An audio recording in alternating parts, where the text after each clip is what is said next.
మల్లవా ఇంకా మిరపకాయలు తీసుకుంటూనే కూర్చున్నావు, ఓటేనికి రావా?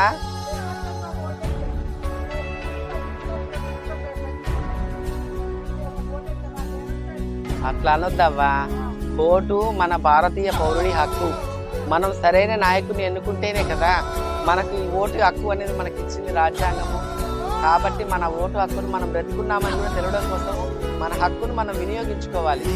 ఆ ఓటు హక్కును వినియోగించుకున్నాము. మీరందరూ కూడా మీ అమూల్యమైన ఓటును వినియోగించుకోవాలని మేము ట్రాన్స్జెండర్లం అందరము కోరుకుంటున్నాము. ఎందుకంటే ఒక భారతీయ పౌరుడిగా మన ఓటు హక్కును మనం వినియోగించుకోవాలి. మనం బ్రతికున్నాం అనడానికైనా, లేకుంటే మనం సరైన నాయకుడిని ఎన్నుకొని ఆ నాయకుని దగ్గర నుంచి మనం కావలసిన సత్ఫలితాలను మనం పొందడం కోసమైనా కానీ మన ఓటు హక్కును వినియోగించుకోవాలని మీ అందరినీ మేము ట్రాన్స్జెండర్లను కోరుకుంటున్నాం. మన ఓటు నా ఓటు.